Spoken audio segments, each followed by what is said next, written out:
We've seen some amazing things, but that, my friends, is something we've never seen. Brandon Cruz wants advice.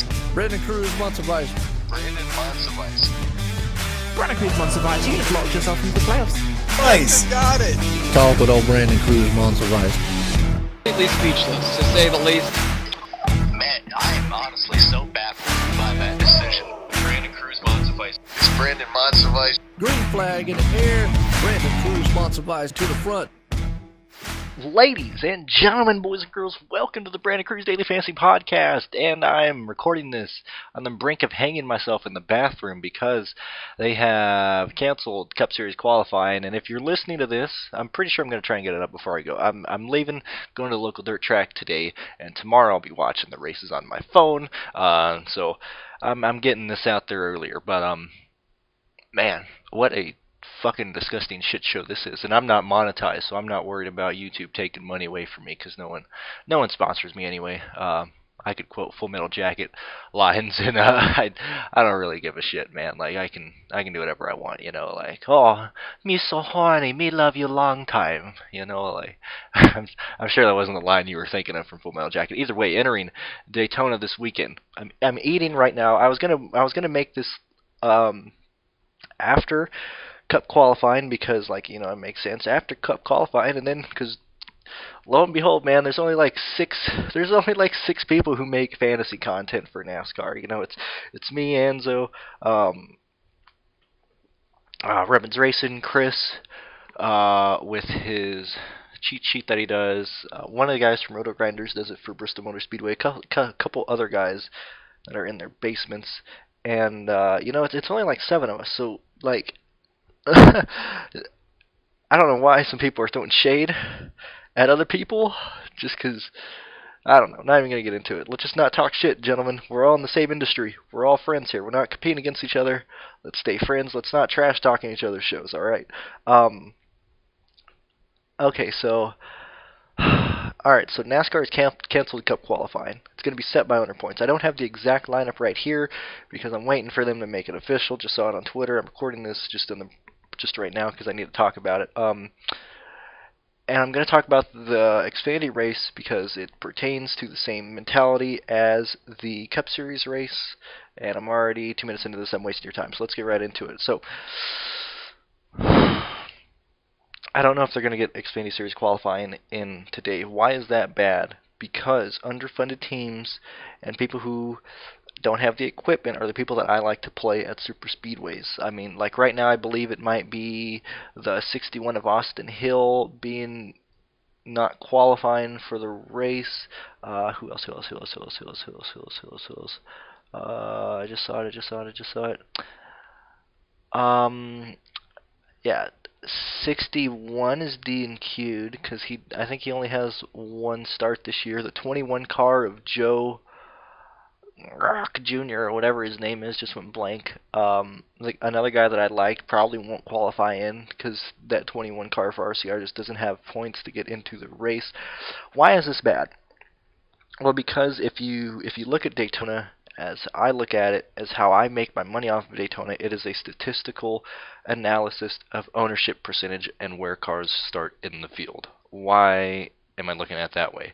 I know I don't have any videos, I can't show you it, but I made a video earlier this year at Daytona explaining it in the duels, and I'm going to use the same example here. It pertains, I know it's a 38 car field in the Xfinity Series, 40 car field in the Cup Series, but it's still the same thing. So if you look at a Daytona duel field, there's 20 cars in that race. Say if there's 40 guys trying to start the Daytona 500. Everyone's getting in, and you're looking at percentages that people are going to own. I gotta get my paper out to draw it for myself. So you got 20 cars.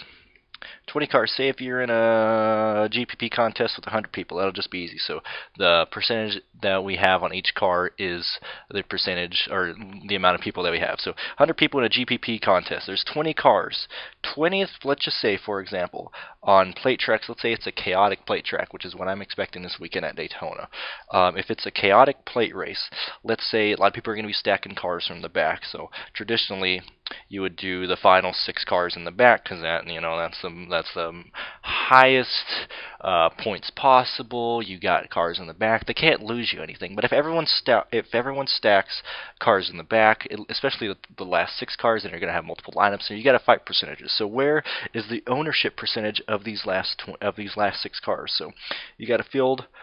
I'm going over this so you can picture it in your head if you're driving or if you're listening or whatever. So you got 1 through 20th cars on the starting grid. I'm going to be looking at 14th through 20th. Those are the final 6 cars. Let's say the car starting 20th has the highest ownership percentage of any car out there because he is starting dead last. He literally cannot lose you any points. Even if he wrecks, like 3 points is better than negative 30. You know, I'm giving extreme examples, but this is what it pertains to. So, car starting 20th, he has an ownership of 40%.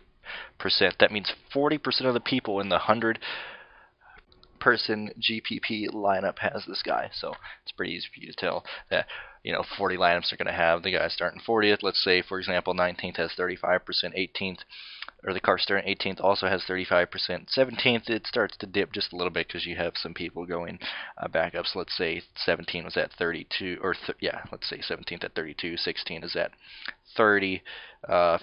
Let's say 15 is at 28, and let's say 14th is at 25. So how do you battle this? And obviously it changes. This is just an easy example. So these last 6 cars have the highest ownership of anyone in here.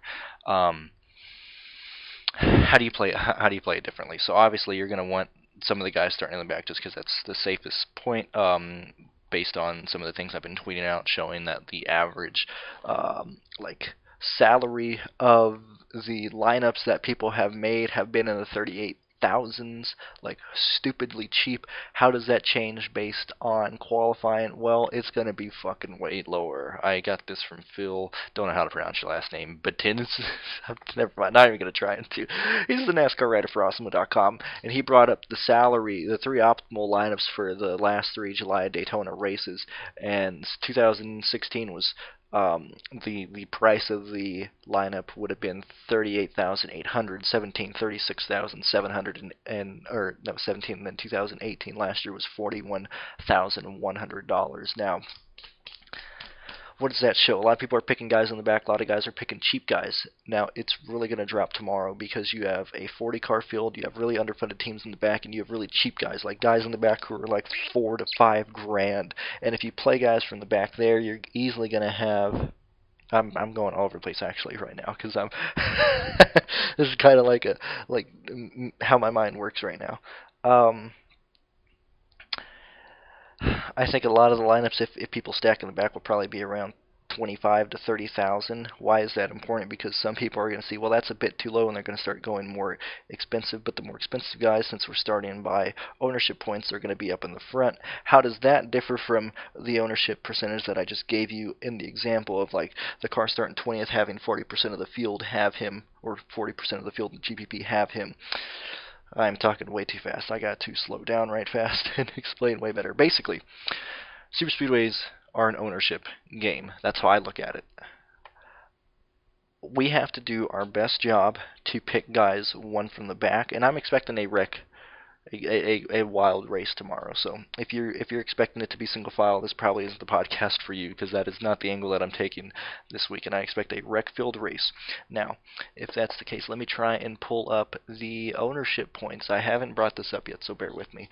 Let me go to NASCAR.com, find the ownership points here. Come on, load. Let's load. Man, this dead air sucks. I don't know how some people have like really, really long podcasts. I can't keep the attention span of like half my listeners, much less doing any of this. Alright, so Monster Energy Cup Series standings. Nope, that's a result standing. God damn it. Fuck me, man. Just fuck me sideways.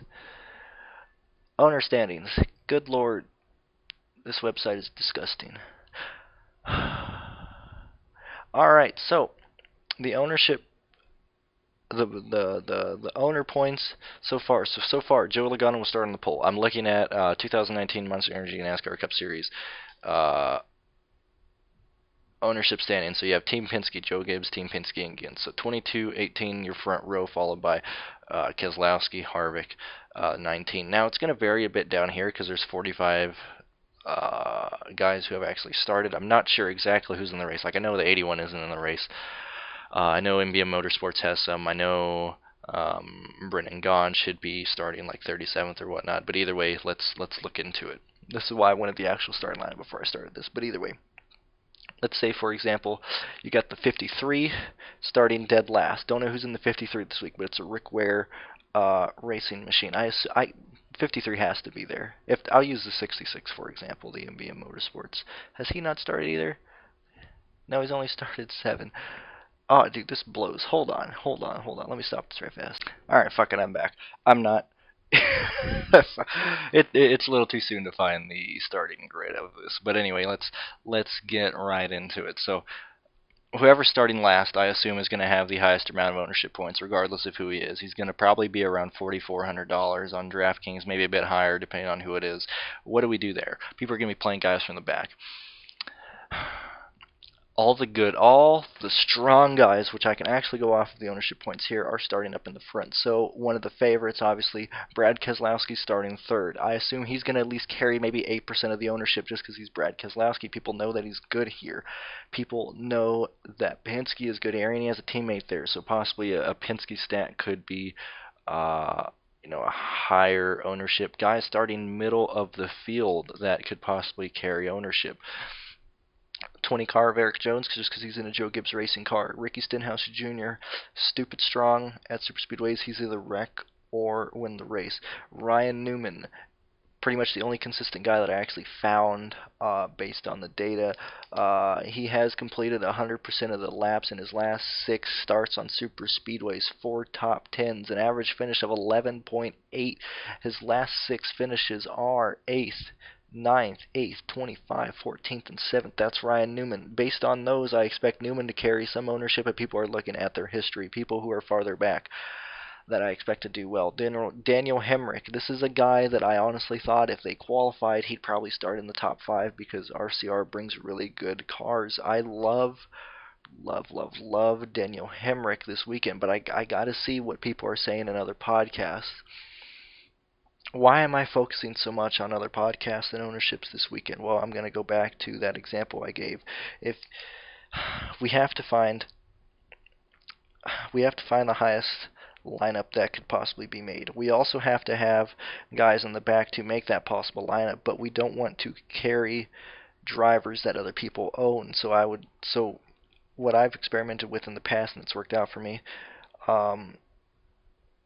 in that same situation where you have 20 cars starting, I would play 4 guys starting in the back, but I wouldn't necessarily start the last place car, the second to last place car, the third to last place car, and the fourth to last place car. I would mix it up. I'd maybe go car starting last, car starting 18th, and then 16th and 15th to just try and get a different bracket or a different creation of those guys in the back. Now that I have those 4 guys, I would try and find 2 guys up from 14th to 1st that I think would not carry ownership, that would be low owned, and if they actually finish well, it would be good. Typically that's someone who's starting 8th to 6th, and if you want to be ballsy, someone starting from 5th to 1st or 12th to 13th. Why am I looking at those percentages, or why am I looking at those positions in this 20 car field? Well, I already stated that the last 6 cars are going to carry ownership there.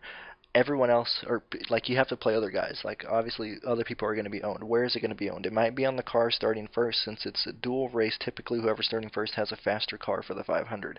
So usually the pole sitter or whoever's starting second carries ownership because they show that they have strong cars.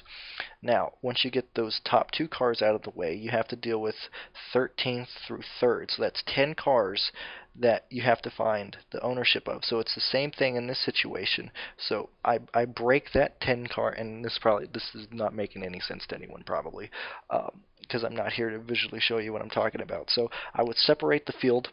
I'd have the back markers in one chart. So that's 20th to 14th. Pull that aside.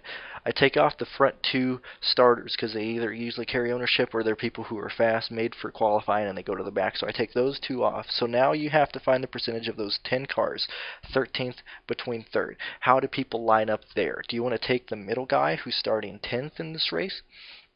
And typically, he's the most neutral guy up there. So he could finish last and he won't kill you like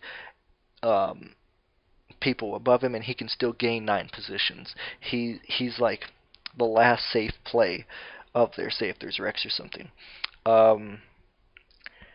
Typically even 13th, 12th, and 11th carry ownership because people are trying to get people starting in the back, but they don't want to be chalky and use people starting 14th on 20th back, so they would carry ownership too. Usually they carry ownership between the 20s and the mid 15s, depending if it was a 100-person GPP lineup or a 100-person contest. I'm making no sense right here. And then 9th through 3rd, typically no one plays them because they're starting in the back. Everyone's starting people in the back. They can lose you points. The only way they can gain points is to basically keep their position. So that's typically why I focus on 9th through 6, 8th through 6, 8th through 5th to find someone who's low owned that I think can stay up there. Now, why am I using this 20 car field? Well, if you just spread it out, if you make it bigger, it's the same on a 40 car field. Now, I do now see, these are times where I wish I had a camera to just show you on the fucking paper what I'm looking at. But let's bring this example into a 40 car field right here. 40 cars are starting. I'm going to use the same example because it's cheaper, but let's say you're in a 100-person contest. I guess this would be alright for a 50-50. Those are about the only things I can think of that have 100 people in it. But let's look at it right here. So now that qualifying has been rained out, you have all the fast top dogs starting at the front half of the field. So like I said, you have Logano starting first, 18 starting second, 2 starting third, 4 starting fourth, and so on and so forth. So all the traditional fast guys, all the good guys on plate tracks are starting up in the first. They carry a stupid amount of risk. I'm going to use the 2 car of Brad Keselowski for an example. He's starting 3rd. Everyone knows that he's good on plate tracks. If you watched him a few years ago when he was driving that Red's Apple Ale car, when he kicked some serious ass at Talladega, he knows how to drive these things. He has to carry ownership. Between him and Stenhouse, they're probably the 2 quote-unquote best plate drivers. People shit on Stenhouse all the time, but you don't win fucking 2 plate races by being lucky. Yeah, he wrecked half the field, but still, you don't win 2 of those just on coincidence. So 2 and 17 are traditionally whatever. Let's not talk about Stenhouse. Back to Keselowski. He's starting 3rd. What do I think the percentage on Keselowski is going to be? God damn it, I assume. Maybe I'm overthinking it. I assume he's going to have 8% ownership, maybe 7. Why do I say that? He's starting up in the front. He's starting 3rd. The only way he can gain you points is if he leads laps. Now, normally I would be okay with him starting 3rd, but who's starting first? His fucking teammate Joey Logano. Another reason I'd say this is because they're starting 1 and 3rd. They are going to be lined up nose to tail on the start. Team Penske is already together. All they have to do is stay up in the front. Keselowski can just push Logano. They both know what they're doing on plate races or on plate tracks, and Logano can just lead the field and just lead laps. Everyone else behind him are going to be jostling around, but Keselowski is already where he wants to be. People don't want to work, or how do I say this? Joe Gibbs is also right there. Joe Gibbs is another thing. So usually you enter these things. This is going on a fucking huge rant. Holy shit, I'm at 18 minutes. Typically you have team lineups being built where you have a Penske lineup and a Joe Gibbs lineup. I guess you can do that, but it's kind of fucking stupid this week because Joe Gibbs is starting 2nd, 5th, 6th, and 20th. Or wherever Jones is starting, yeah. No, he's 17th. So you get Joe Gibbs starting 2nd, 5th, 6th, and 17th. That's not going to get you anything. There's too much risk back there. And there's people in the back that you know are going to finish, that are going to pass people. Oh, man, you can't run that traditional Joe Gibbs lineup that you might want to make usually. Same thing with the Stewart-Haas lineup. 4 is starting 4th. Where are the other guys? 41 starting 15th. 10 car starting 11th. Who else is on this fucking team? I can't find it. Where are you? Wow, where the fuck is the third? There's the fourth Stuart Haas car. You got 1, 2, 3, 4. Glenn starting 16th. So that's how I was looking at it. So if you did like a quote unquote Stuart Haas lineup, you have 15th, 14th, 4th. I just fucking missed it. Whatever, you get the point. And 11th. That lineup brings so much risk. If one of those guys wrecks, he's going to be in the negative. He's easily going to have like -7 points. You can't do that. You know there's going to be a wreck. It's not going to stay green.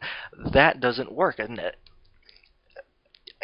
you could say the same thing with Hendrick, but it's just going to be redundant. They're a bit safer than the other two teams, but it's the same thing. I don't see a team stack working like it can and normally does, or can sometimes work. So that's off the table. Now how do people approach it? So you're going to the bottom. You got 40 cars starting. I got to assume people are going to choose 40th. Whoever's starting 40th just because he's starting there. If you don't choose him, I know I'm going to have whoever's starting 40th there. Let's give him 30% ownership. So 30% of the field, that's being very generous. I think it's going to be higher, but let's say it's at 30%.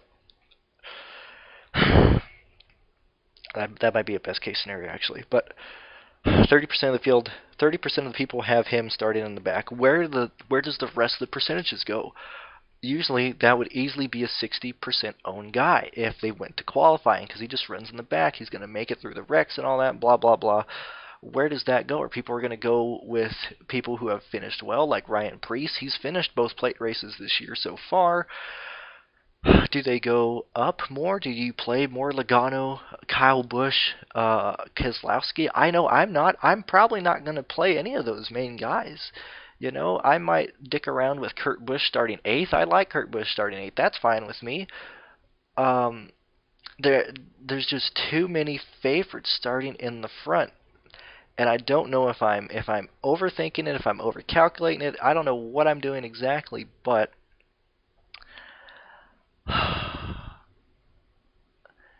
this is why I was cursing so much when this started.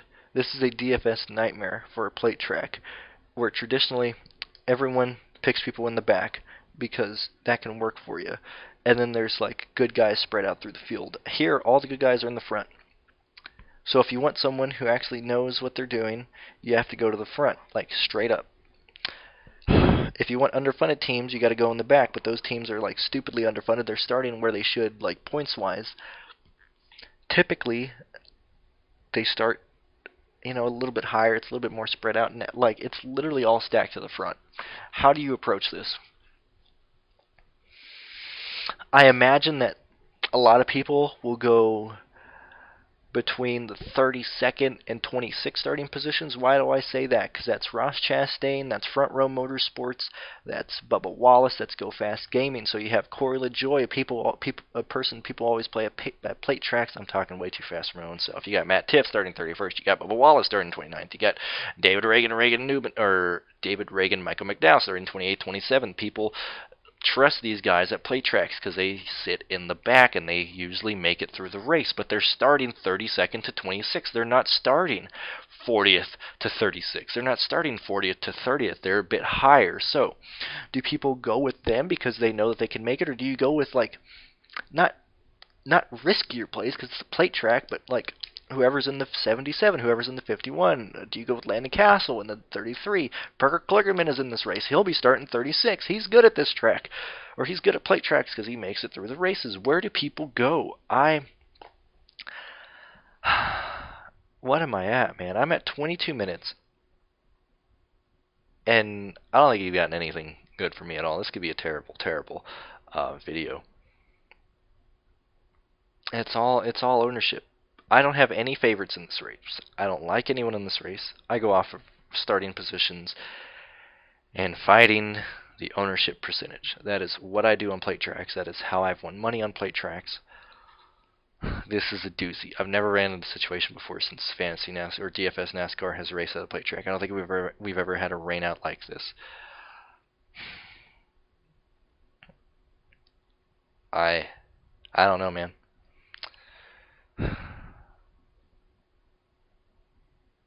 What starting positions are going to be low owned for me? I would assume 8th, 9th, or I guess I'll just go with the people looking at the ownership. Kurt Busch, low owned. I would say Alex Bowman would be low owned, but he just won last week, and that usually carries some ownership percentage. Jimmy Johnson, low owned, starting 14th. He's typically, everyone remembers him just wrecking in the 500 every year. Hopefully that carries there. Paul Menard, very consistent on plate tracks. I think people know that as well. Not sure what the ownership he's going to have. Ty Dillon, starting 23rd. He has a lot of good history of plate tracks, but he's starting 23rd. I like Daniel Hemrick. 95 of Matt DiBenedetto. Everyone knows that he led a lot of laps in the 500. They know that he has a good car. They might be on him. Ryan Preece, based on ownership, or based on previous races, could carry ownership. I would probably go with Michael McDowell being cheap or being low owned. Yeah, Michael McDowell being low owned. Matt Tiff possibly being low owned.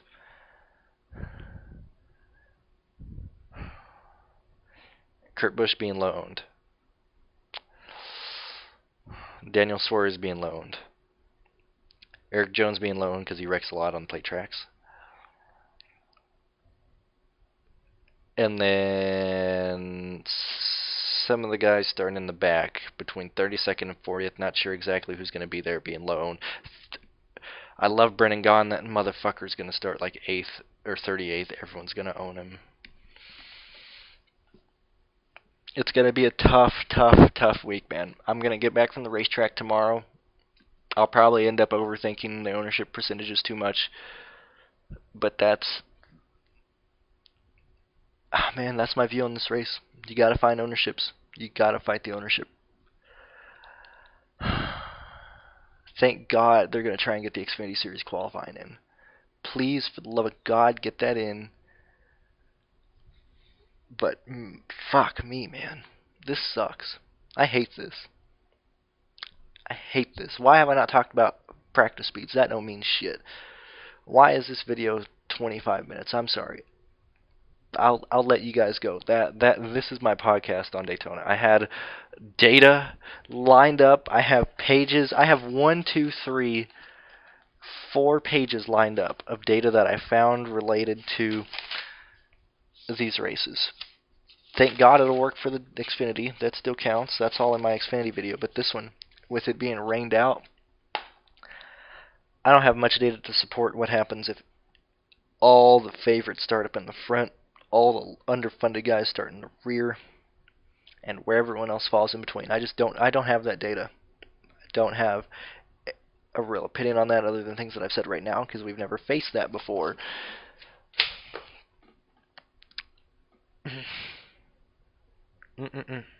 Notice how I haven't bullshitted you and be like, well, you know, there's gonna be wrecks, there's gonna be you know, no one's safe here. Like, listen, all you guys already know that. If you're listening to me, you already know I don't think that way. I'm gonna end this right here. It's been half an hour. I've probably lost everyone. I'm getting downvotes like crazy. I don't know what to do here, man.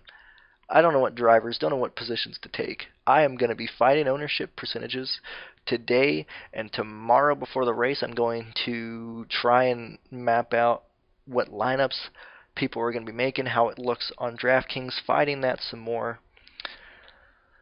Oh, man, I think I'm just looking at Kurt Busch starting 8th. Might be a guy I use a lot. That could change, but he's looking like a guy I'm going to end up using a lot just because I see his ownership being kind of low. He's the one guy that stands out to me that is starting a bit uncomfortable for people. Oh, man. Yeah, this is it, guys.